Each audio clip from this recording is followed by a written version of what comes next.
warahmatullahi wabarakatuh. Selamat siang, salam sejahtera bagi kita semua.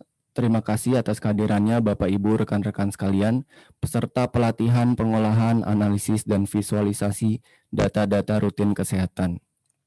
Ya, bagi Bapak Ibu yang baru bergabung pada pertemuan kali ini, kami ucapkan selamat datang. Pelatihan ini merupakan kegiatan yang diinisiasi oleh Pusat Kebijakan dan Manajemen Kesehatan FKKMK UGM dan didukung oleh Direktorat Gizi Masyarakat Kementerian Kesehatan Republik Indonesia. Sebelumnya perkenankan saya memperkenalkan diri, saya Hafiz yang akan bertugas sebagai moderator pada sesi kedua kali ini. Sebagai informasi, pelatihan ini akan diadakan dalam 5 sesi atau 5 kali pertemuan. Pertemuan pertama sudah dilaksanakan di hari Jumat kemarin, tanggal 20 November, dan hari ini adalah pertemuan di sesi kedua. Pada kesempatan kali ini, kita akan membahas mengenai topik, yaitu mengenal data rutin kesehatan atau jenis-jenis datanya, kemudian juga mengenali tools apa yang akan digunakan pada sesi pelatihan kali ini. Sudah hadir di tengah-tengah kita narasumber yang akan berbagi kepada kita, Mas Insan Rekso Adi Wibowo, MSc. Selamat siang Mas Insan, Mas Adi.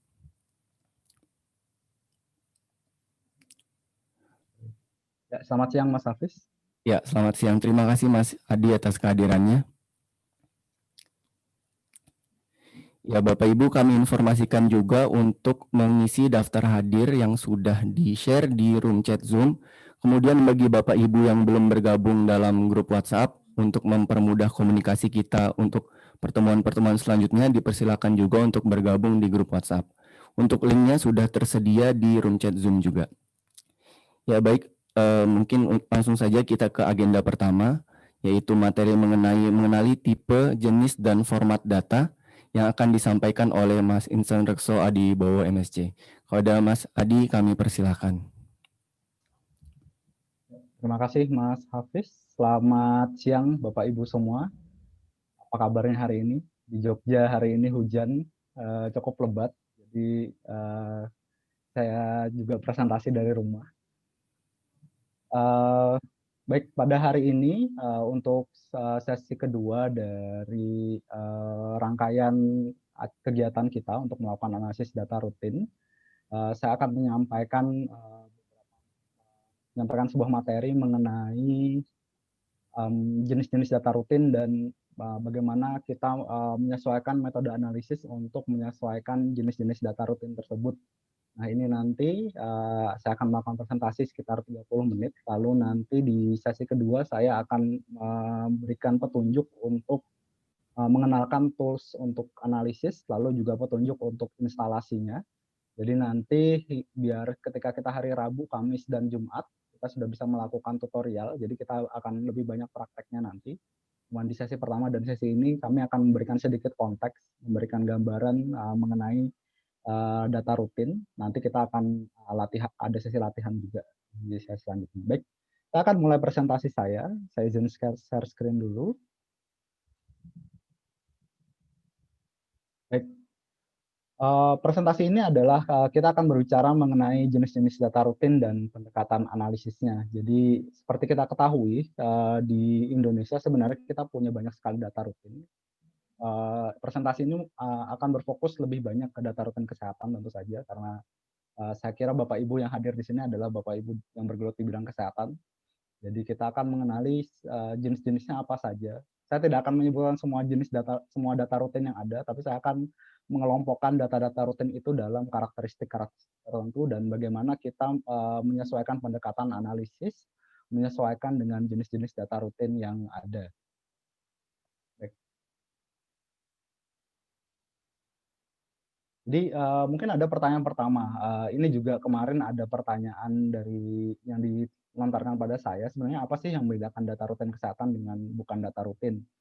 Jadi pertama, data rutin kesehatan itu memberikan gambaran mengenai status kesehatan masyarakat, status pelayanan kesehatan, dan sumber daya kesehatan. Biasanya dalam 3 tipe itu. Jadi yang dilihat adalah status kesehatan, yaitu ada masyarakat yang sakit atau enggak, status gizi misalnya untuk gizi, atau status penyakit jantung, atau tuberkulosis, dan lain sebagainya.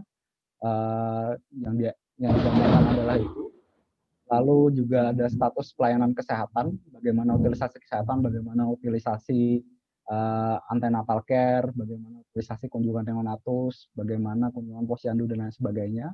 Lalu juga dia ketiga membicarakan mengenai sumber daya kesehatan. Nah, sumber daya kesehatan ini bisa macam-macam, bisa SDM, bisa keuangan, pendanaan, atau bisa juga obat dan BHP dan banyak lagi semacamnya. Jadi biasanya data rutin menggambarkan ketiga hal tersebut. Dan data-data ini diambil oleh tenaga lapangan misalnya, atau oleh pengawas dalam hal ini mungkin Dinkes.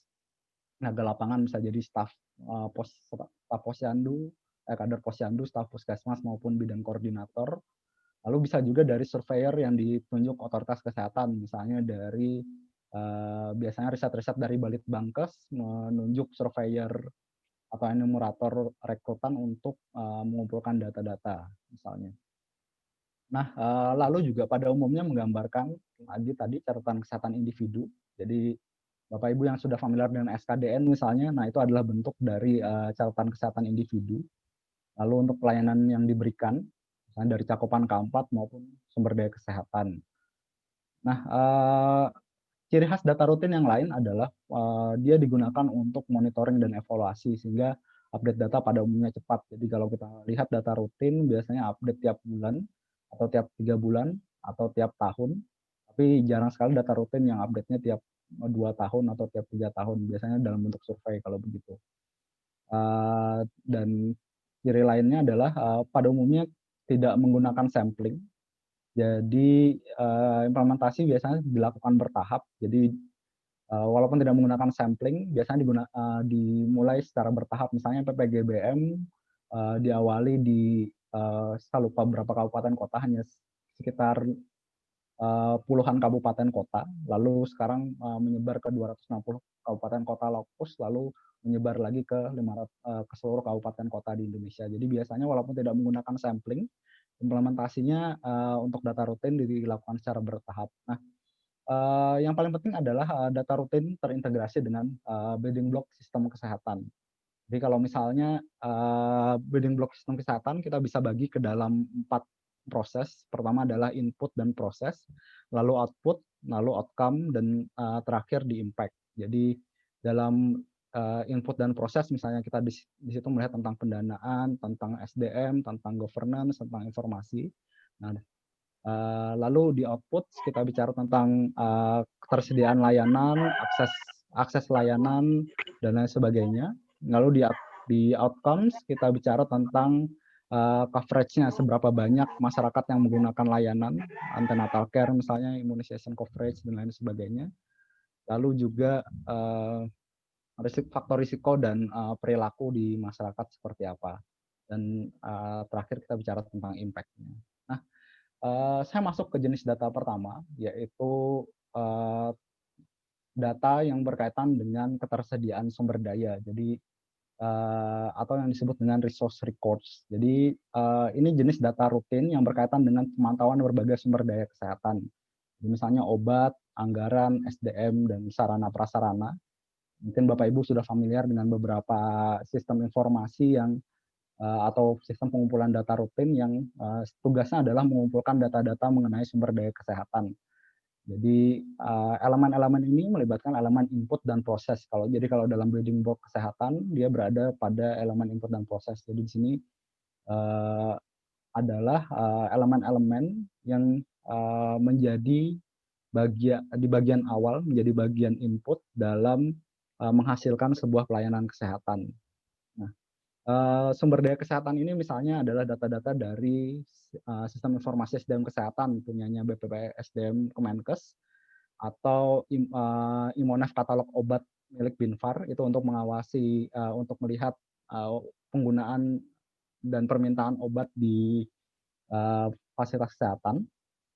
Lalu juga ada data-data dari sistem informasi maternal neonatal. Ini data-data yang dibuat oleh Kesga. Jadi dalam sistem informasi maternal neonatal ini ditampilkan misalnya ketersediaan bed yang tersedia, bed ICU yang tersedia, PICU yang tersedia, lalu apakah ada alat-alat yang tersedia, apakah SDM pernah dilatih. Jadi ini berkaitan dengan pengelolaan sumber daya. Nah, Otomatis, dalam catatan sumber daya yang perlu kita perhatikan pertama adalah, untuk apa analisis digunakan. Jadi karena kaitannya dengan sumber daya, kalau kita bicara tentang sumber daya, dalam proses penyediaan layanan kesehatan dia berada pada fase-fase yang awal karena merupakan input juga. Nah, karena dari input, kita butuh tahu, selanjutnya sumber daya ini akan, digunakan untuk apa. Jadi, analisis bisa jadi berfokus pada, aktivitas pengadaan. Nah, kalau kita bicara tentang pengadaan, kita mungkin butuh berfokus pada ketidaktersediaan, misalnya ketidaktersediaan alat-alat tertentu atau obat tertentu atau BHP tertentu atau, tidak berfungsinya alat-alat tertentu yang vital bagi penyelenggaraan, layanan kesehatan. Nah, itu, untuk pengadaan, informasi-informasi ini menjadi informasi-informasi yang penting untuk digali dalam analisis data rutin, sehingga ketika kita melihat data-data dari sarana prasarana, kita akan berfokus pada apa yang tidak tersedia dan apa yang tidak berfungsi, sehingga dari situ bisa dilakukan pengadaan. Tapi bisa jadi, analisis digunakan untuk misalnya efisiensi pendanaan. Nah, efisiensi pendanaan ini bisa butuh informasi-informasi yang lebih detail mengenai, pendanaan program atau pembelian obat atau, utilisasi obat, dan dari situ dilakukan analisis efisiensi. Biasanya ada cost benefit analysis, cost efficiency analysis, dan lain sebagainya. Ada berbagai jenis analisis untuk melakukan efisiensi pendanaan dan membutuhkan informasi-informasi dari data rutin yang berkaitan dengan, eee, penyerapan anggaran. Lalu juga ada isu-isu, digunakan untuk misalnya realokasi SDM. Jadi misalnya, ada daerah-daerah yang SDM-nya kurang, misalnya di kebijakan nasional bagaimana untuk menambah SDM di suatu daerah tertentu, lalu juga, kita perlu melihat juga cakupan populasinya apakah jumlah SDM berbanding populasi memadai atau tidak. Lalu, kita bisa juga menggunakannya misalnya untuk penganggaran. Jadi, fokusnya mungkin pada, berapa banyak dana atau berapa jumlah SDM atau sumber daya yang diperlukan untuk menjalankan program kesehatan. Misalnya kita ingin menjalankan suatu program, eee, dalam program Posyandu misalnya, berapa dana yang dibutuhkan untuk menjalankan Posyandu selama 1 tahun, berapa orang yang diperlukan, berapa kader Posyandu yang diperlukan untuk mengisi seluruh desa, bagaimana, dan lain sebagainya. Nah, kita akan data-datanya otomatis akan berfokus pada itu. Jadi, dalam, analisis data-data resource, data-data sumber daya, kita perlu mempertimbangkan digunakan untuk apa analisisnya. Sehingga dari situ kita bisa berfokus pada, apa yang perlu kita lihat dari data-data yang ada. Nah, lalu juga kita perlu mempertimbangkan siapa yang menggunakan hasil analisis dan ekspektasi tindakan untuk aktor-aktor tersebut. Misalnya, Eee, kalau data-data rutin itu digunakan oleh Puskesmas, biasanya, untuk sumber daya akan fokus pada pemantauan semua sumber daya untuk kelancaran pelayanan. Jadi, Puskesmas akan berfokus pada apakah obat tersedia, apakah alat-alat berfungsi dengan baik, dan lain sebagainya. Nah, ekspektasinya adalah, dari situ misalnya Puskesmas melakukan pengadaan atau perbaikan alat dan lain sebagainya. Lalu untuk dinas kesehatan mungkin misalnya adalah fokus pada pengadaan obat dan alkes serta capaian indikator. Jadi dinas kesehatan mungkin perlu tahu, obat-obat di daerah apakah tersedia atau tidak, terutama obat-obat generik atau obat-obat program atau dan dari situ menyusun, rencana untuk pemenuhan sumber dayanya atau capaian, kaitannya dengan indikator-indikator sumber daya, misalnya rasio dokter per jumlah penduduk apakah tercapai atau tidak. Jadi, dinas kesehatan mungkin butuh tahu, informasi mengenai indikator-indikator tersebut sehingga dapat digunakan untuk perencanaan tahun yang akan datang. Nah, lalu untuk kepala daerah atau misalnya dari DPRD, akan berfokus pada alokasi pendanaan untuk program dan capaian indikator kinerja daerah. Jadi, sumber daya data-data sumber daya akan berguna untuk kepala daerah dalam, atau Bapeda dalam hal ini, untuk menyusun perencanaan dan penganggaran untuk tahun yang akan datang. Dan ini, kita perlu informasi-informasi dari data-data sumber daya. Nah, itu contoh untuk data-data sumber daya. Nah, tipe data yang selanjutnya adalah, data-data yang berkaitan dengan, pemberian layanan kesehatan atau catatan-catatan tentang pelayanan. Nah, data-data ini, kaitannya dengan pemberian layanan kesehatan maupun intervensi kesehatan. Jadi pemberian layanan kesehatan di puskesmas, di rumah sakit, ataupun intervensi kesehatan yang dilakukan di posyandu misalnya, itu termasuk dalam kategori data rutin yang berjenis catatan pemberian layanan kesehatan atau service records.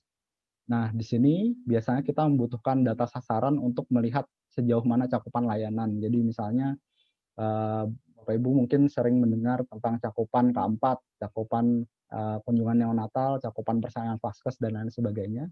Itu adalah data-data yang sebenarnya berkaitan dengan pemberian layanan kesehatan. Antenatal care adalah layanan kesehatan antenatal di vaskes. Misalnya persalinan vaskes adalah berarti pelayanan persalinan di vaskes. Nah, biasanya data-data tersebut yang kaitannya dengan indikator membutuhkan data sasaran. Jadi kalau kita bicara tentang kunjungan A4, biasanya data ini juga butuh sasaran jumlah ibu hamil. Data kunjungan neonatal misalnya butuh data sasaran bayi 0 sampai 6 bulan misalnya. Nah, ini biasanya karakteristik dari data yang berkaitan dengan pemberian layanan. Dan data-data ini berkaitan dengan elemen output dalam building block kesehatan. Jadi output dari tadi kita bicara sumber daya, outputnya adalah pemberian layanan kesehatan. Nah, ini misalnya adalah data kunjungan antenatal, data kunjungan neonatus, data kunjungan bayi, data kunjungan balita, dan sebagainya. Misalnya, atau misalnya kita punya data persalinan di RS, misalnya di RS RS RS Sarjito misalnya, persalinannya ada 100 persalinan di RS Sarjito, atau misalnya bukan persalinan per vaginam, lalu persalinan sesarnya berapa di Sarjito dan lain sebagainya. Nah, itu kaitannya dengan pemberian layanan. Lalu juga data kunjungan posyandu itu juga terhitung sebagai pemberian layanan. Jadi aktivitas penimbangan balita dan segala macam layanan yang ada di posyandu termasuk dalam data-data catatan pemberian layanan. Lalu juga termasuk data pemberian vaksin. Jadi saat kita memberikan vaksin, kita lihat berapa balita yang diberikan vaksin, misalnya vaksin HPV atau vaksin polio dan semacamnya. Kita memperoleh data-data tersebut sebagai data-data pemberian layanan kesehatan. Nah, yang perlu diperhatikan dalam analisis data untuk catatan pemberian layanan kesehatan, pertama adalah kebanyakan data layanan dibutuhkan dalam banyak indikator output pada laporan rutin, sehingga berfokus pada tercapaian sasaran kesehatan. Jadi, seperti kita ketahui, kebanyakan laporan-laporan rutin yang baik laporan SPM, maupun laporan RPJMN, dan laporan sebagainya, biasanya sangat memberatkan pada jenis data ini, jenis data capaian. Jadi indikator-indikatornya adalah indikator output. Misalnya tadi ada cakupan pelayanan antenatal. Nah, cakupan pelayanan antenatal, cakupan pelayanan kunjungan neonatus dan lain sebagainya seringkali dibutuhkan untuk itu, sehingga kita perlu memperhatikan pertama adalah memperhatikan angka absolutnya, juga memperhatikan data sasarannya, sehingga di situ nanti kita bisa menganalisis cakupan dari program pemberian layanan. Nah, untuk yang kedua, kita seringkali menggunakan data layanan sebagai proksi untuk mengetahui permasalahan kesehatan di suatu daerah. Misalnya daerah dengan utilisasi layanan jantung yang tinggi, misalnya di Kabupaten Sleman, layanan jantungnya kok banyak banget pasien untuk layanan jantung. Jadi dari situ bisa diambil sedikit kesimpulan bahwa penduduknya kebanyakan memiliki permasalahan jantung yang berat karena utilisasi layanan jantung yang tinggi.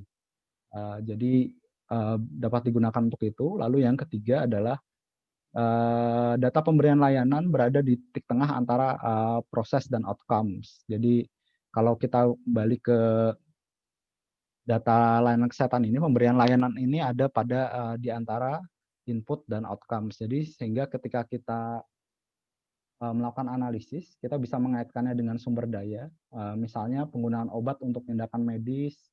Jadi penggunaan obat berada pada di cakupan pelayanan untuk tindakan medis, tapi obat akan juga berkaitan dengan alokasi sumber daya, sehingga posisi data-data pemberian layanan ini berada pada posisi tengah antara antara input dan juga outcomes. Jadi di situ kita bisa lihat tentang penggunaan obat dari data cakupan layanan, lalu juga kita bisa melihat beban kerja SDM kesehatan, misalnya dari data pemberian layanan kita ketahui bahwa dokter A melakukan layanan sesar sebesar 100 kali sebulan, padahal dokter B hanya 5 kali sebulan misalnya. Nah, ini kaitannya dengan beban kerja, juga akan berkaitan dengan apakah dibutuhkan SDM tambahan di suatu fasilitas kesehatan atau di suatu kabupaten kota atau tidak. Nah, tipe data yang terakhir adalah tipe data catatan individu atau individual records. Ini adalah data-data rutin untuk pemantauan status kesehatan individu. Nah, ini biasanya kita temukan pada data-data yang digunakan untuk surveillance.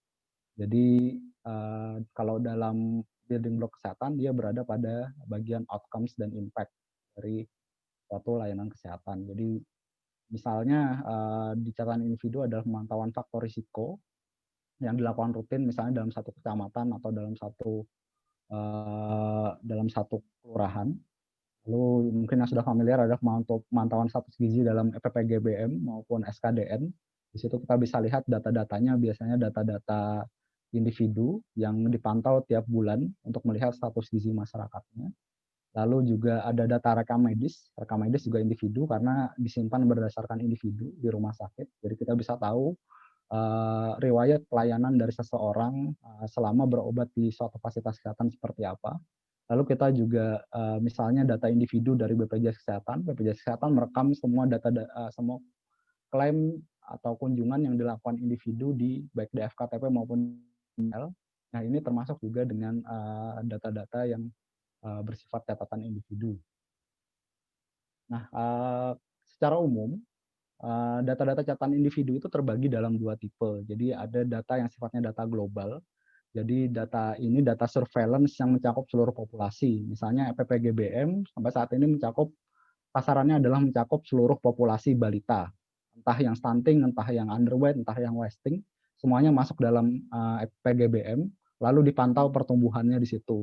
Jadi data ini ada tipe data yang mencakup seluruh populasi. Tapi data seperti ini biasanya implementasinya sangat sulit untuk mencapai cakupan keseluruhan. Jadi data-data ini biasanya butuh extra care dalam analisisnya, apalagi untuk data-data yang cakupan dari seluruh populasinya tidak begitu tinggi. Jadi tapi ketika misalnya kita bisa mencakup seluruh populasi, data ini adalah data yang sangat powerful karena dari situ kita bisa memantau misalnya pertumbuhan balita, lalu bagaimana tren keseluruhan pertumbuhan balita di Indonesia, apakah melenceng dari standar yang direkomendasikan secara umum atau seperti apa. Nah, ini termasuk data yang sangat powerful. Tapi yang banyak kita temui adalah data-data individual yang sifatnya situasional. Jadi ini hanya mencakup pantauan dalam situasi khusus. Misalnya data rekam medis DRS hanya mencakup riwayat kesehatan pasien selama berobat di suatu RS misalnya. Atau data BPJS juga hanya tersedia jika pasien berkunjung ke Vaskes. Atau misalnya SITT, Sistem Informasi Terpadu Tubuh, misalnya SITT, hanya melakukan tracking untuk pengidap TB misalnya. Jadi datanya tidak mencakup seluruh populasi tertentu, tapi hanya mencakup individu-individu dengan kondisi-kondisi khusus.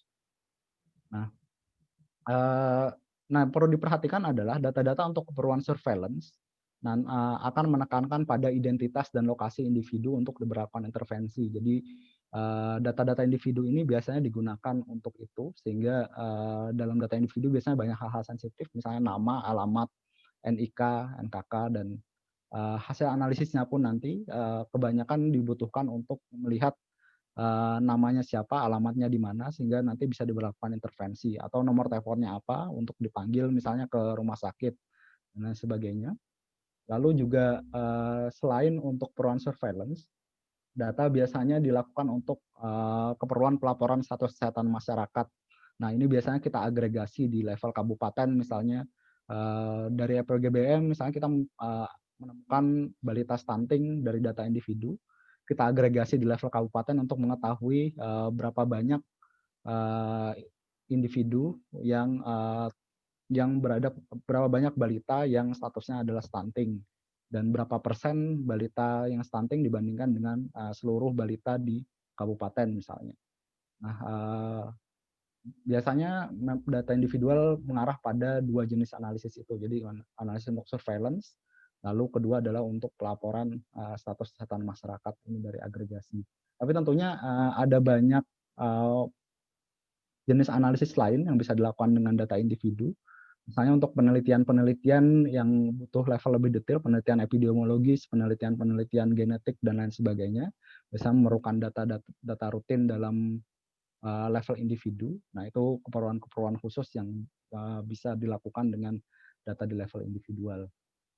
Nah, tentunya setelah kita mengetahui jenis data, kita butuh tahu bahwa dalam melakukan analisis data rutin yang komprehensif, kita butuh melakukannya dalam prosedur-prosedur yang tersistematis agar kita bisa mendapatkan hasil yang optimal. Jadi, pertama, langkah yang harus kita lakukan sebelum kita melakukan analisis data rutin adalah merumuskan tujuan pokok dari analisis yang akan kita lakukan. Jadi misalnya analisis dari data rutin digunakan untuk membuat buku profil kesehatan misalnya, atau untuk memantau obat dan BHP, atau untuk sebagai surveillance stunting. Nah, dari sini kita ini adalah tujuan pokok analisisnya. Dari situ kita turunkan ke dalam pertanyaan-pertanyaan spesifik untuk memenuhi tujuan analisis tersebut. Jadi misalnya tujuan pokok kita adalah untuk melakukan surveillance stunting. Jadi pertanyaan-pertanyaan yang perlu dijawab adalah misalnya di sini, pertama berapa banyak balita stunting di Kabupaten X, lalu tersebar di kelurahan mana saja, siapa nama anak dan orang tuanya, intervensi apa saja yang sudah dilakukan. Nah, ini pertanyaan-pertanyaan yang mungkin dibutuhkan untuk dalam surveillance stunting. Lalu dari pertanyaan-pertanyaan spesifik tersebut, kita perlu merumuskan indikator-indikator yang diperlukan untuk menjawab pertanyaan tersebut. Jadi misalnya untuk pertanyaan-pertanyaan yang di poin 2, berapa banyak balita stunting di Kabupaten X, perlu dijawab dengan indikator jumlah balita stunting di Kabupaten X. Lalu tersebar di kelurahan mana saja balita stunting, bisa kita jawab dengan jumlah balita stunting di Kabupaten X per kelurahan. 3, siapa nama anak dan orang tuanya. Di sini kita perlu informasi per individu balita stunting. Lalu keempat, intervensi apa saja yang sudah dilakukan, kita perlu melihat riwayat intervensi gizi spesifik individu. Nah, ini dalam bentuk indikator ini adalah memudahkan kita untuk mencari pertama variabel yang diperlukan, lalu juga data apa yang bisa menyediakan variabel-variabel tersebut. Jadi kalau kita bicara tentang jumlah balita stunting di Kabupaten X, ada 2 variabel di situ, angka stunting dan kabupatennya. Lalu kalau kita maju ke indikator 2, jumlah balita stunting di Kabupaten X per kelurahan, berarti ada 3 variabel, kabupatennya, kelurahannya, jumlah balita stuntingnya. Jadi ada 3 variabel yang perlu dicari. Nah, ini memudahkan kita nanti dalam melakukan analisisnya. Lalu keempat adalah kita menentukan metode analisis dan visualisasi data untuk setiap indikator. Jadi apakah kita membutuhkan tabel agregat, apakah kita membutuhkan pemetaan, apakah kita butuh grafik. Jadi dari sini kita memilih mana yang paling mudah dicerna dan membantu untuk penyusunan langkah selanjutnya. Lalu yang kelima, melakukan analisis dan visualisasi, saya kira tidak perlu dijelaskan. Nah, yang keenam yang paling penting adalah hasil analisis disusun dalam sebuah narasi utuh yang dapat menghasilkan tindak lanjut kebijakan. Jadi seringkali kita menemukan banyak data yang hanya ditumpuk-tumpuk saja. Jadi oh ada data ini dalam sebuah dashboard. Tapi dari situ tidak terlalu bermanfaat untuk menghasilkan tindak lanjut tertentu. Nah, di sini kita butuh misalnya dari data yang ada ejawantahkan ke dalam dokumen analisis yang dapat melakukan sintesis terhadap bukti dari data-data yang ada dan diakhiri dengan rekomendasi tindak lanjut. Nah, tahapan-tahapan ini misalnya kami gunakan ini dari pengalaman PKMK sendiri untuk misalnya pendampingan pemulihan layanan KIA dari dampak pandemi COVID-19. Jadi saya akan tunjukkan sedikit.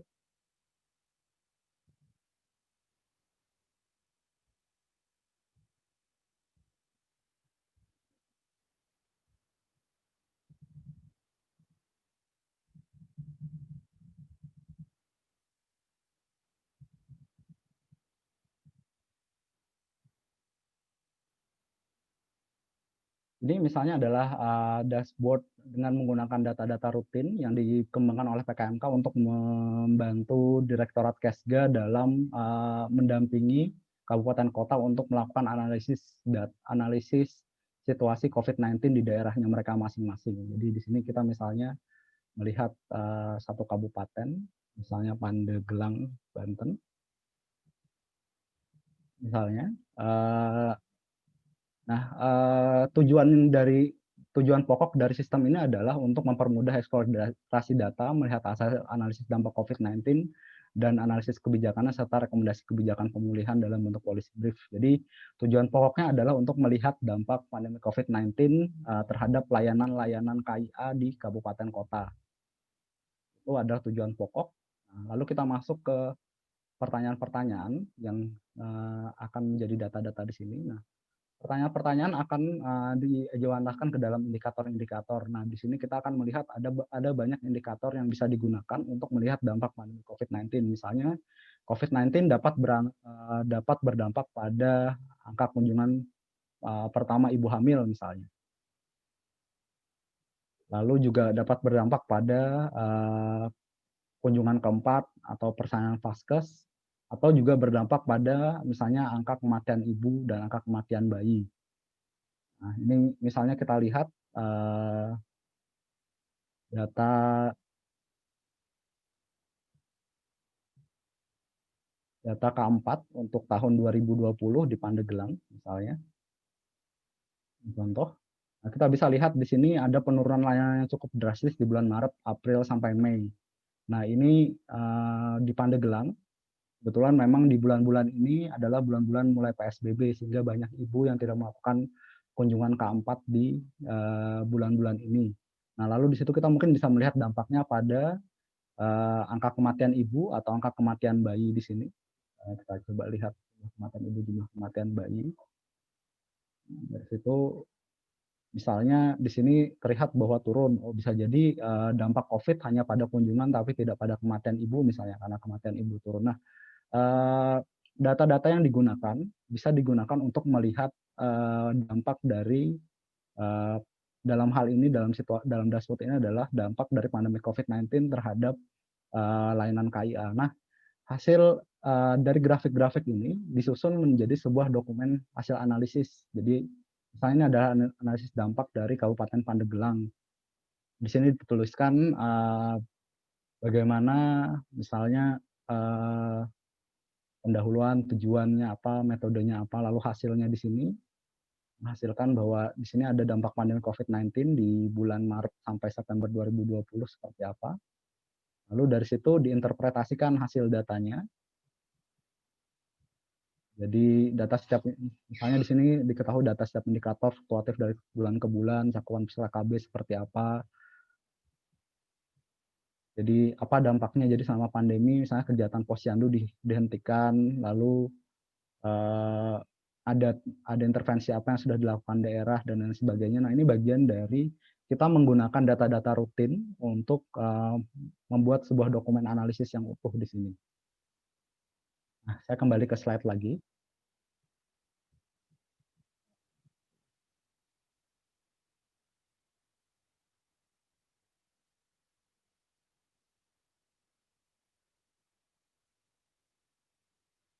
Nah, setelah kita melakukan tahapan-tahapan ini, kita nanti akan pelajari itu di sesi-sesi selanjutnya. Jadi untuk sementara untuk sesi ini saya ingin menyimpulkan pertama, jenis data rutin secara umum kita kelompokkan menjadi 3 jenis data, yaitu data individual, data pelayanan, dan data sumber daya. Jadi ketiganya akan berkaitan dengan dimensi input, proses, output, dan juga outcomes. Lalu analisis data untuk ketiga jenis data tersebut perlu menyesuaikan tujuan penggunaan dan konteks datanya. Jadi jenis analisis yang digunakan dilakukan dengan prinsip akurat, parsimonious, and clear. Akurat itu artinya datanya akurat, punya akurasi yang sebaik-baiknya yang bisa kita peroleh dari data rutin. Parsimonious artinya sederhana, jadi ditampilkan sesimpel mungkin agar hasil analisis dapat dicerna dengan lebih baik untuk banyak orang, dan juga clear, yaitu jelas misalnya grafiknya jelas atau apa yang ingin kita komunikasikan dari data tersebut jelas. Lalu tadi seperti saya sudah sebutkan juga, analisis data rutin memerlukan perencanaan yang matang dan tahapan tersistematis untuk dapat memperoleh hasil maksimal. Demikian dari saya. Sebelum saya serahkan kembali ke Mas Hafiz, saya ingin memberikan sedikit update untuk rangkaian pelatihan ini nanti. Jadi selama 1 minggu ini kita akan berada pada pelatihan seri 1. Jadi seri 1 ini kita akan mengenal data rutin, jadi sesi pengenalan data rutin dan juga tools untuk analisis dan visualisasi data. Lalu nanti juga ada tutorial juga untuk bagaimana melakukan analisis dan visualisasi data rutin seperti apa. Ini dilakukan dalam minggu ini, jadi 20 November sampai 27 November. Lalu, nanti kita juga akan menyelenggarakan pelatihan seri kedua dalam rangkaian pelatihan analisis data rutin ini, yaitu analisis data sumber daya kesehatan. Jadi di sini kita akan coba melakukan analisis data-data yang berkaitan dengan sumber daya kesehatan. Jadi misalnya data-data SDM kesehatan, data-data ketersediaan layanan, dan juga data-data anggaran. Kita akan coba ulik lebih dalam di pelatihan seri kedua. Lalu untuk seri ketiga, kita akan mencoba untuk menganalisis data-data pelayanan. Di sini nanti kita coba contohkan untuk menganalisis data-data dari data rekam medis, data BPJS seperti apa, lalu dari situ kita juga belajar bagaimana melakukannya. Lalu yang keempat adalah kita melakukan analisis data catatan individu. Nah, ini kita maju ke data-data yang sifatnya data-data individual. Jadi dari data surveillance, dari data misalnya data SKDN atau PGBM, kita akan gali lebih dalam di pelatihan seri keempat ini. Lalu di pelatihan seri kelima kita akan coba untuk melakukan analisis kualitas data. Nah, ini analisis kualitas data ini adalah bagian yang sangat penting dalam analisis data rutin, karena kita tahu bahwa data rutin punya banyak isu mengenai kualitas. Seringkali dikeluhkan oleh banyak orang bagaimana kualitas datanya. Nah, kita akan belajar mengenai bagaimana melakukan analisis kualitas data, dan dari situ mengidentifikasi apakah suatu data rutin memiliki kualitas data yang bagus ataukah kualitas datanya jelek. Nah, kita akan lihat lebih dalam di seri kelima. Nah, tanggal-tanggal untuk pelatihan seri kedua dan sampai seri kelima nanti akan kami infokan lebih lanjut. Jadi kami masih perlu untuk memastikan ketersediaan jadwal dari narasumber-narasumber. Insya Allah nanti akan kami kabarkan dalam 2-3 minggu ke depan untuk jadwal untuk pelatihan seri 2, 3, 4, dan 5 ini. Nah, dan untuk pelatihan seri 1 ini nanti kita hari Rabu akan maju ke analisis data deskriptif dan relasional, lalu juga analisis data temporal atau time series. Lalu di hari Kamis kita akan ada analisis teks dan analisis data spasial. Lalu juga terakhir kita akan coba membuat dashboard sederhana. Nah, ini prosesnya nanti akan dibimbing oleh Pak Aditya Romadoni. Nanti mungkin akan perkenalan di hari Rabu nanti dengan Bapak Ibu semua untuk maju ke tutorial ini. Sementara itu dari saya untuk pemaparan sesi 1 dan beberapa informasi tambahan. Saya kembalikan ke Mas Hafiz. Ya, terima kasih Mas Adi sudah menjelaskan mengenai jenis-jenis data rutin dan bagaimana pendekatan analisisnya.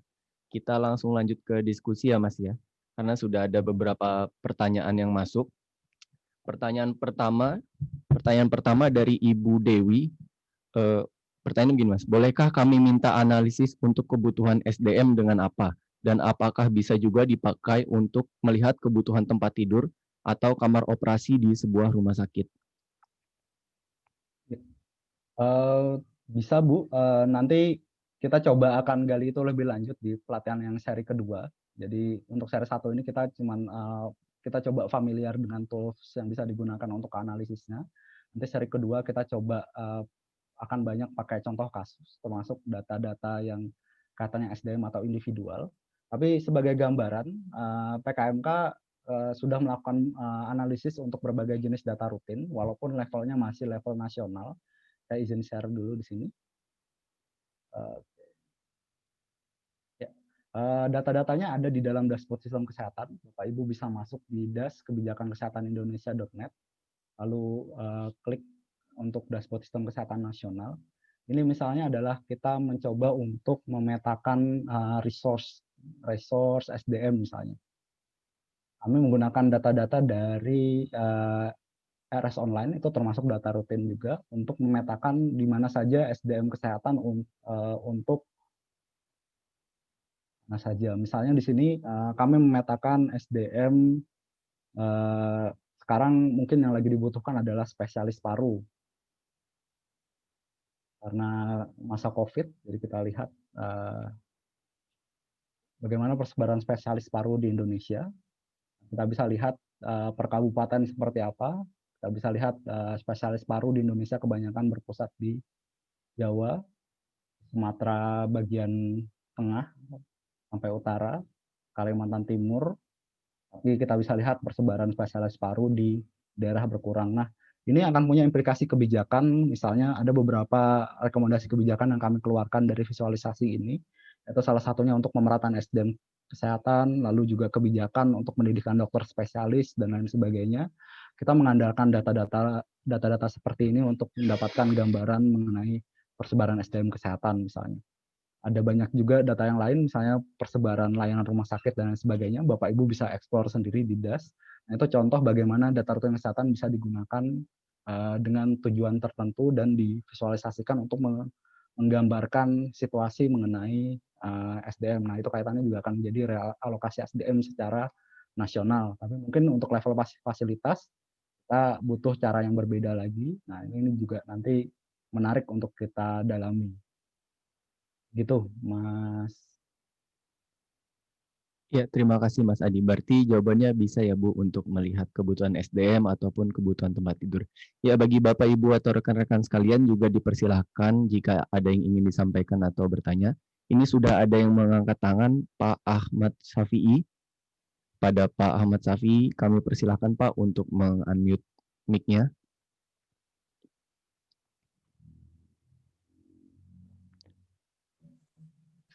Ya, silakan Pak Ahmad Syafi'i.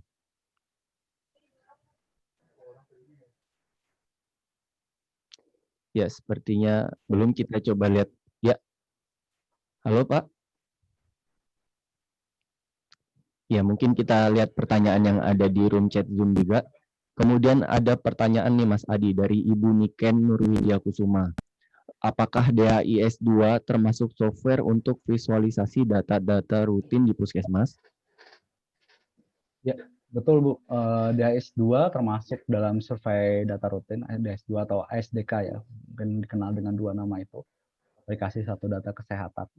Jadi DHIS 2 memang bisa digunakan untuk analisis data di level puskesmas, tapi saya kira penggunaannya terbatas untuk otoritas-otoritas kesehatan, jadi tidak bisa diakses semua orang. Itu tools yang bagus bisa digunakan oleh Bapak Ibu, misalnya yang punya akses untuk melakukan analisis data. Saya mute dulu. Nah, untuk melakukan analisis data, tapi nanti kami akan mencoba untuk mengajarkan tools yang bisa digunakan secara umum. Itu nanti kita menggunakan R. Nanti petunjuk instalasi dan apa itu R akan saya jelaskan sedikit di sesi kedua nanti. Jadi akan saya jelaskan. Jadi ya DHIS 2 bisa dipakai untuk melakukan analisis data rutin tentu saja karena fungsinya memang untuk melakukan analisis data rutin. Tapi pelatihan ini diadakan untuk memfasilitasi juga teman-teman yang mungkin tidak punya akses di DHIS 2 sehingga perlu melakukan analisis data rutin secara mandiri atau untuk fasilitas kesehatan yang butuh melakukan analisis data rutinnya dengan cara yang berbeda. Misalnya di DHIS 2 mungkin tidak ada pemetaan sampai level kecamatan misalnya. Nah, kita mungkin akan coba eksplorasi bagaimana kita melakukan pemetaan surveillance misalnya di level kecamatan, kita akan belajar di sini. Gitu. Ya, terima kasih Mas Adi. Bapak Ibu, berkaitan dengan waktu yang setelah ini kan memang masih ada sesi selanjutnya, kita coba bahas sedikit lagi pertanyaan. Ada dari Pak Al Hasan dari Universitas Negeri Malang. Pertanyaannya adalah bagaimana hubungan analisis data rutin dengan kegiatan surveillance yang sudah ada? Ya. Pertama-tama mungkin kebanyakan surveillance juga adalah aktivitas, sebenarnya kalau saya bilang adalah aktivitas pengumpulan data rutin, karena kalau surveillance-nya dilakukan rutin, karena surveillance biasanya dilakukan rutin, sehingga itu adalah bagian juga dari data rutin. Nah, aktivitas dalam pelatihan ini juga bisa dilakukan sebenarnya untuk analisis data surveillance. Nanti kita akan bahas lebih banyak di analisis data individu, itu nanti di seri keempat kalau tidak salah. Nanti seri keempat kita akan bahas untuk isunya data individu, karena data surveillance kaitannya juga dengan record individu, dan kita dalami bagaimana utamanya untuk data surveillance adalah bagaimana kita melakukan pemetaan individu atau pemetaan posyandu misalnya kalau dilakukan di level posyandu dan lain sebagainya untuk mengetahui misalnya daerah mana yang punya densitas penyakit tertentu tertinggi. Misalnya ada daerah yang densitas DBD-nya sangat tinggi, misalnya untuk surveillance DBD, kita bisa tahu bahwa daerah-daerah itu adalah daerah-daerah yang butuh pemantauan lebih untuk DBD atau mungkin intervensi DBD. Kita akan coba mendalami bagaimana melakukan pemetaannya, lalu juga mungkin fokusnya di pemetaan kalau misalnya DBD, atau kita bisa juga melihat trajektorinya tiap tahun, surveillance tiap tahun, angka DBD seperti apa, apakah ada penurunan, atau bila satu saat terapkan intervensi, misalnya seperti di Yogyakarta sekarang diterapkan intervensi nyamuk Aedes aegypti berwolbachia misalnya, kita akan tahu apakah intervensi tersebut berefek atau tidak dari data surveillance juga, seperti itu. Ya, terima kasih Mas Adi. Bapak Ibu rekan-rekan sekalian, bagi pertanyaan yang belum terjawab, mungkin dapat ditanyakan kembali di sesi selanjutnya atau di WhatsApp group, karena selanjutnya kita akan memasuki topik kedua, yaitu instalasi R dan R Studio. Kami mengingatkan juga kepada Bapak Ibu yang sudah hadir dan belum mengisi daftar hadir yang tersedia di room chat Zoom, kami persilakan untuk mengisi daftar hadir. Kemudian bagi Bapak Ibu yang belum bergabung di grup WhatsApp, kami persilakan juga untuk bergabung di grup WhatsApp. Untuk linknya sudah tersedia di room chat Zoom. Iya, kita coba lanjut ke sesi selanjutnya, yaitu tutorial instalasi R dan R Studio. Mas Adi, kami persilakan. Ya.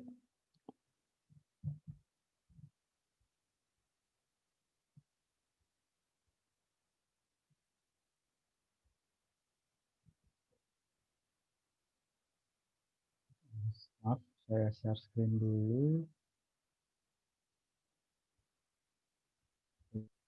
Nah, dalam seri pelatihan ini kita akan menggunakan R untuk pengolahan data kesehatan. Jadi mungkin untuk Bapak Ibu yang belum tahu tentang R, ini adalah software statistik yang gratis dan saat ini digunakan sangat banyak untuk para peneliti dan juga para analis data. Jadi di era sekarang kita punya orang-orang mulai berpindah dari software-software statistik komersial, jadi seperti SPSS, Tata, dan lain sebagainya, ke program-program analisis data yang mendukung untuk data science seperti R dan Python. Jadi ada dua tools analisis yang sekarang sangat populer untuk digunakan. Pertama karena gratis, yang kedua kita bisa melakukan jauh lebih banyak hal dibandingkan dengan SPSS dan Tata. Nah, di sini saya tidak panjang-panjang, mungkin saya akan langsung saja ke sebenarnya apa sih yang bisa dilakukan dengan R.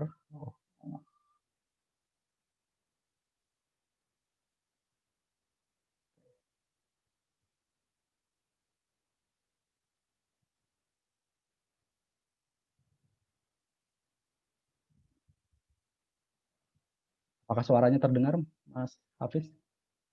Belum, Mas.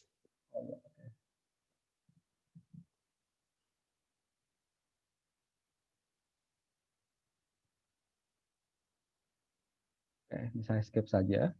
Jadi R itu adalah sebuah software yang kita bisa gunakan untuk banyak sekali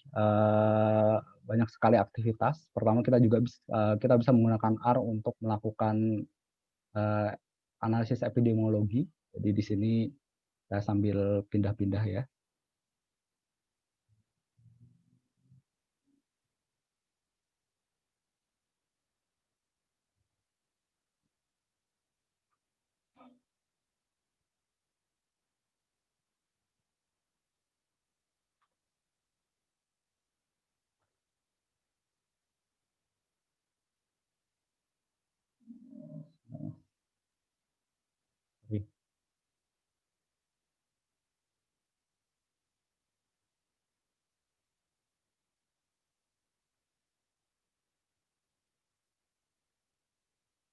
Jadi kita juga pertama bisa menggunakannya untuk melihat data-data epidemiologi. Jadi ini dikembangkan untuk melakukan analisis epidemiologi. Jadi di sini kita bisa menggunakan R untuk melakukan misalnya untuk memodelkan epidemik, memodelkan infeksi outbreak dan lain sebagainya.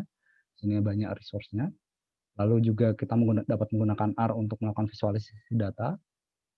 Misalnya di sini kita bisa membuat data-data distribusi seperti ini, data korelasi, data yang sifatnya peringkat segala macam. Lalu juga ada tree map dan segala macam data yang ada di sini kita bisa visualisasikan menggunakan R. Jadi opsi untuk visualisasi datanya ada banyak sekali, jadi tidak terbatas hanya bar chart atau pie chart atau sejenisnya. Kita bisa mencoba berbagai macam metode visualisasi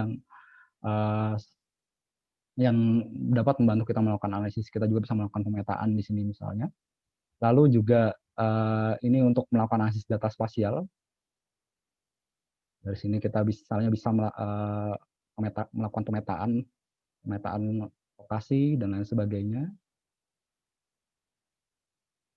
Jadi misalnya di sini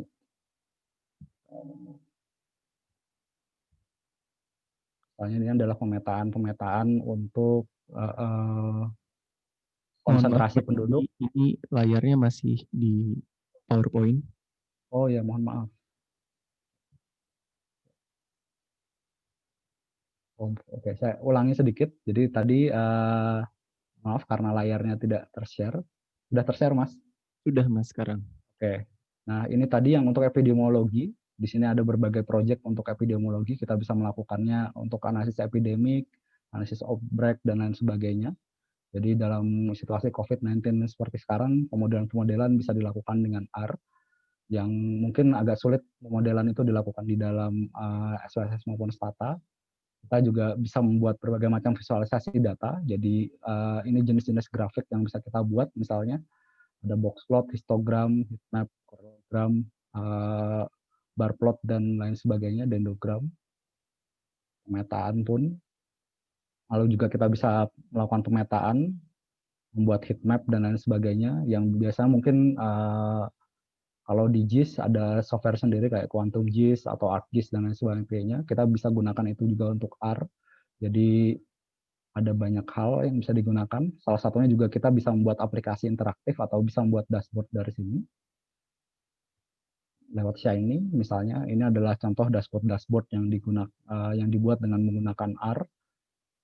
Misalnya ini adalah dashboard untuk melihat lokasi di mana adanya bank darah di India misalnya, lokasi-lokasi bank darah di India. Kita bisa lihat contohnya.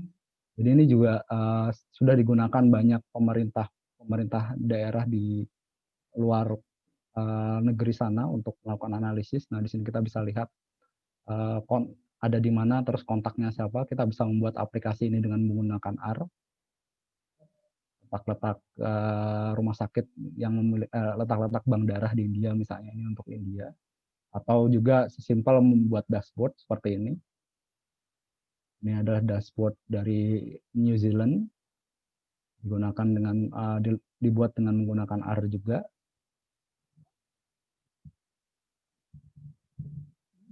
Jadi ini tentang neraca perdagangan Selandia Baru, dibuat visualisasinya menggunakan R juga.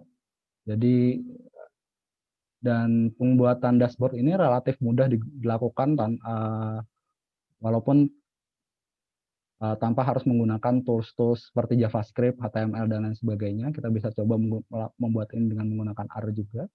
Dan banyak lagi aplikasi yang lainnya. Lalu juga mungkin yang Bapak Ibu sering dengar adalah machine learning atau deep learning atau AI. Kita juga bisa melakukannya dengan R.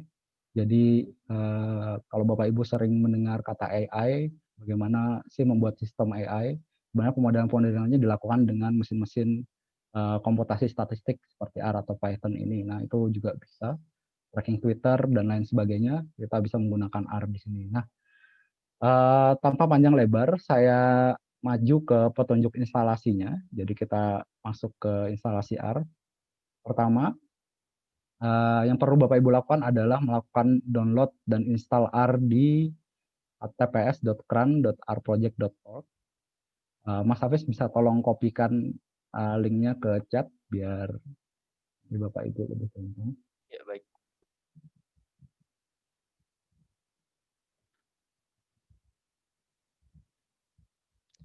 Saya izin kopikan masukkan ke room chat, Mas ya. Ya.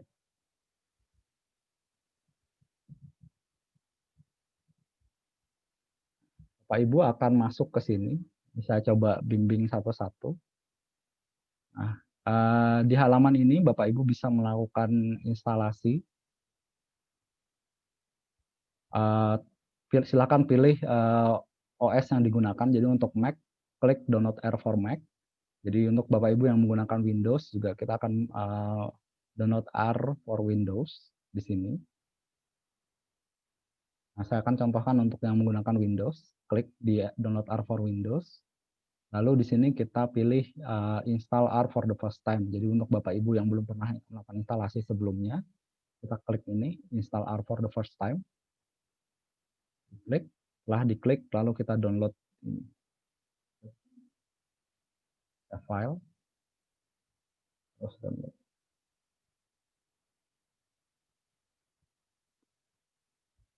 Nah, downloadnya akan bergantung di koneksi Bapak Ibu semua.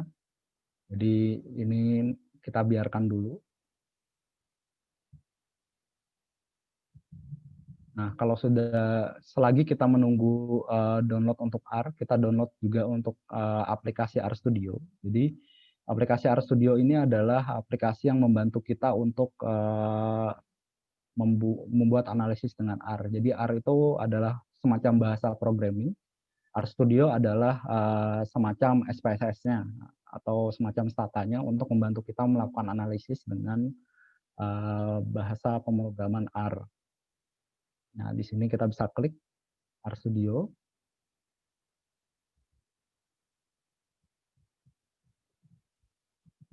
Aktivitas kita sekarang ada rekamannya, jadi untuk Bapak Ibu yang ketinggalan nanti bisa melihat videonya, bagaimana melakukan instalasinya. Kira karena proses instalasinya juga butuh waktu agak lama untuk Bapak Ibu yang koneksinya tidak terlalu bagus. Nah, RStudio bisa di-download di sini, jadi ketika Bapak Ibu masuk ke dalam link yang sudah disediakan, Bapak Ibu akan punya pilihan untuk download RStudio. Jadi untuk Mac nanti akan tulisannya download RStudio for Mac. Untuk Windows, download RStudio for Windows. Kita klik di sini. Lihat juga. Nah, R saya sudah selesai. Kita klik R403 untuk mulai melakukan instalasi.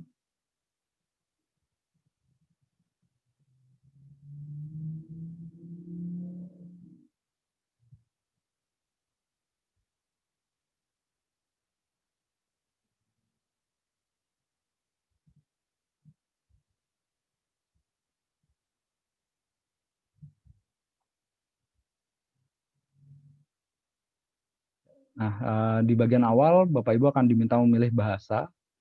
Saya ragu ada bahasa Indonesia atau enggak. Oke, tidak ada. Kita pakai bahasa Inggris di sini. Lalu oke. Nah, ini Bapak Ibu bisa next aja. Bapak Ibu yang ketinggalan mungkin nanti bisa dicek rekamannya, bisa dilakukan instalasi tidak di sesi ini. Misalnya nanti setelah sesi ini selesai tidak masalah. Di petunjuk untuk instalasinya ada di sini. Nah, di sini kita pilih di mana kita menempatkan filenya. Misalnya di program file standar aja. Next. Pilih semua aja, next. Lalu di sini pilih no accept default, next. Lalu ini juga next.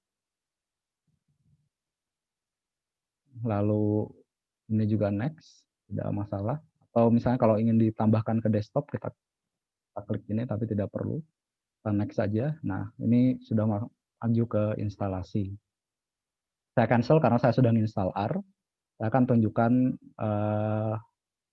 metode instalasi untuk file satunya RStudio. Jadi ketika R tadi sudah selesai diinstal, Ibu oke saja.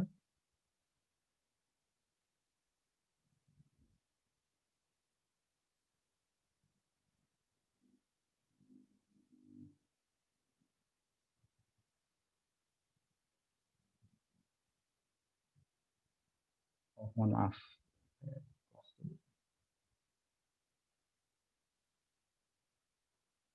Selagi Bapak Ibu mencoba, saya mohon maaf saya harus close video saya.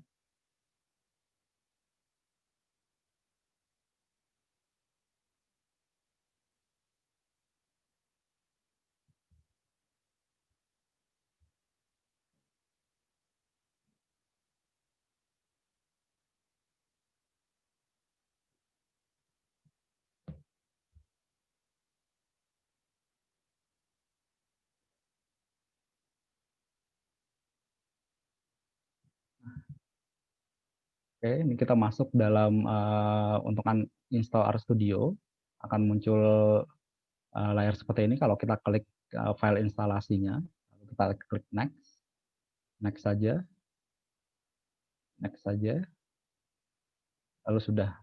Jadi cepat, kita bisa langsung melakukan instalasi di sini.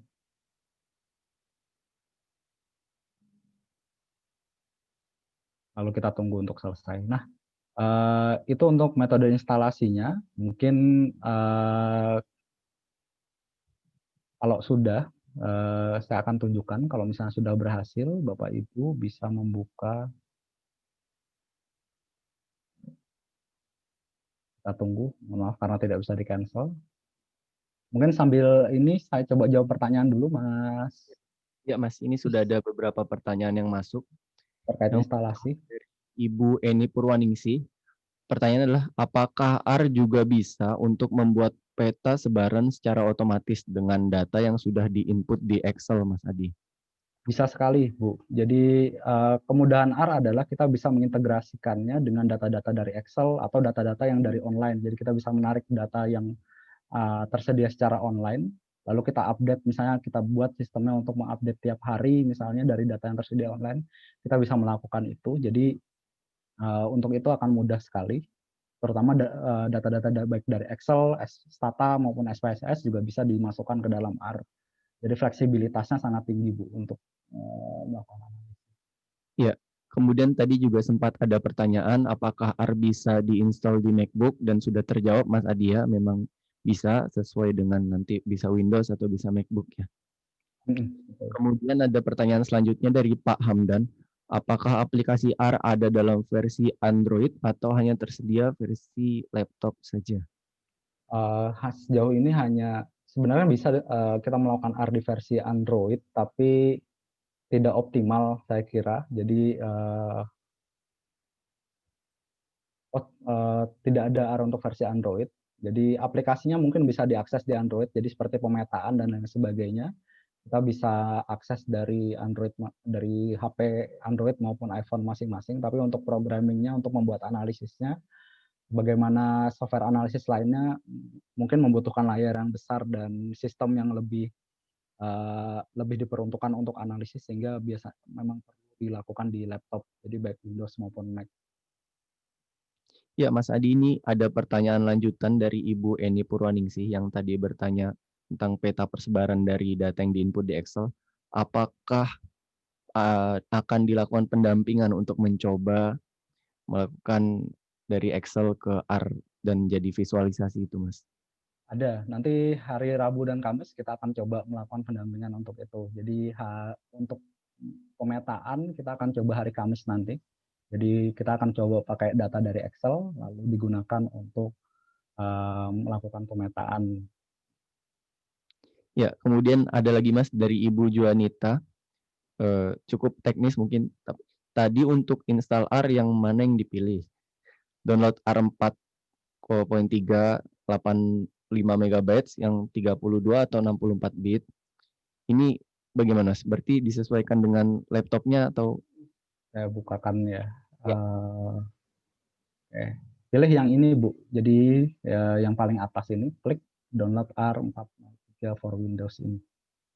Jadi tapi ini akan muncul beda-beda. Jadi kalau misalnya Mac nanti akan muncul for Mac. Jadi karena saya nggak pakai Mac, kalau misalnya pakai Mac kita klik juga ini, lalu kita pilih yang latest release yang paling atas ini 403 patch.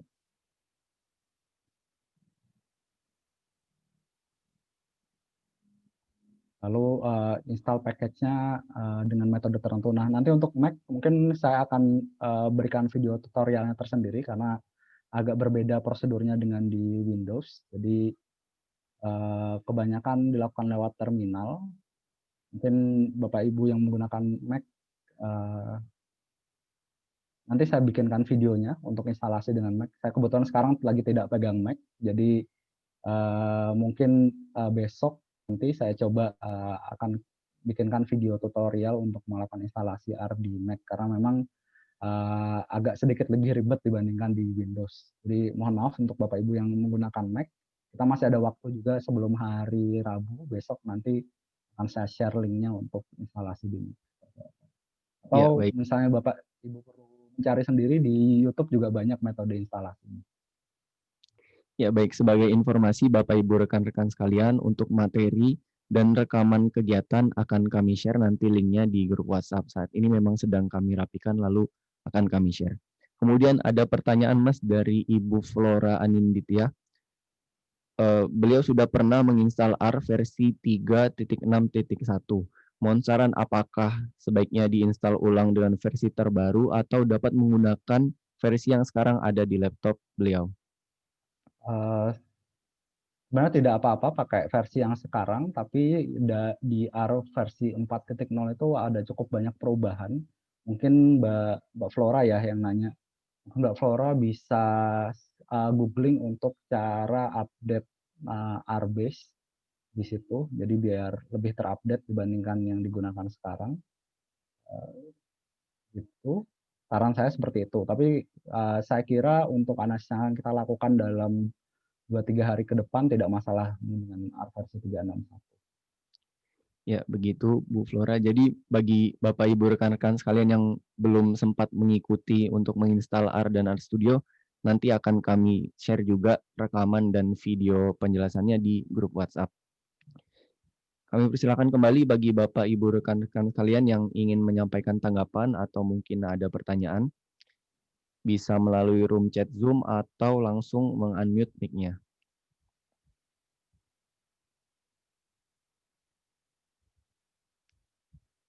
Ya, kami informasikan juga bagi Bapak Ibu yang sudah hadir namun belum mengisi daftar hadir, kami persilakan untuk mengisi daftar hadir yang sudah tersedia di room chat Zoom. Dan bagi yang belum bergabung di grup WhatsApp, kami persilakan juga untuk bergabung. Karena kemungkinan nanti informasi-informasi mengenai pelatihan-pelatihan selanjutnya akan kami share di sana. Selain kami email juga ke email Bapak Ibu sekalian.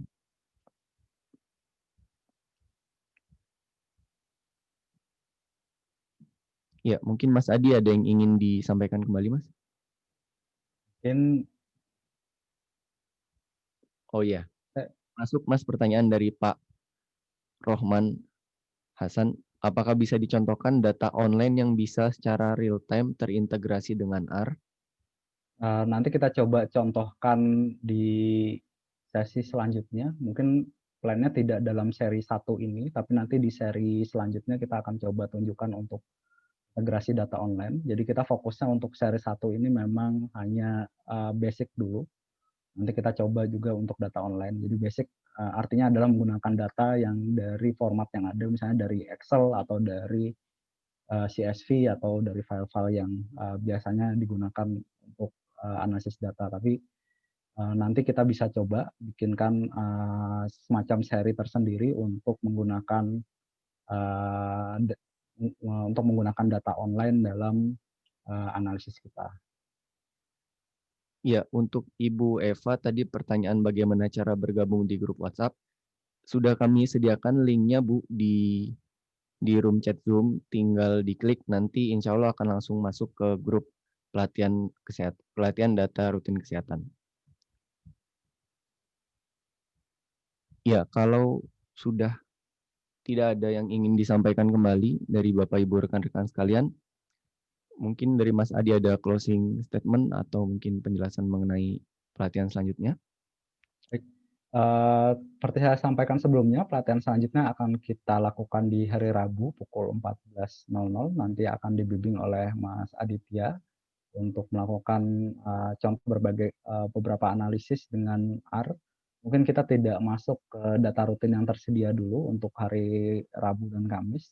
Kita akan baru lebih spesifik mengenai data rutin di seri kedua sampai ke-5 nanti. Kita akan coba, menggunakan contoh-contoh data rutin yang identitasnya sudah dihapus, jadi tidak pakai identitas, tapi itu contoh dari format-format data rutin yang ada, kita coba menggunakan dari situ, hingga nanti kita bisa lebih mendalam dan Bapak Ibu juga bisa menggunakan, ilmunya, metode analisisnya ataupun, script-nya untuk melakukan analisis data yang sudah ada di tempat Bapak Ibu masing-masing, gitu.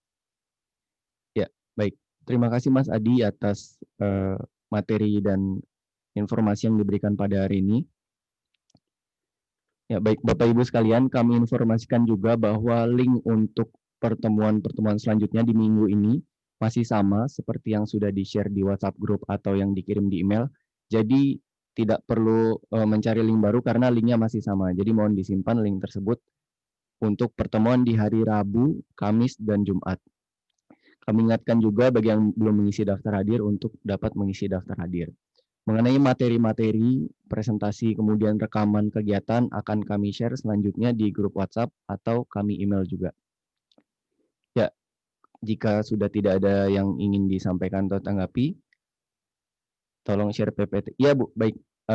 Ibu Angelina, baik. Akan kami share juga materi pelatihan di sesi pertama hari Jumat kemarin nanti di grup WhatsApp atau di email. Baik, terima kasih Bapak Ibu, rekan-rekan sekalian atas kehadirannya. Sampai berjumpa di sesi selanjutnya di hari Rabu di jam yang sama. Terima kasih. Assalamualaikum warahmatullahi wabarakatuh. Waalaikumsalam warahmatullahi wabarakatuh. Waalaikumsalam warahmatullahi wabarakatuh. Terima kasih.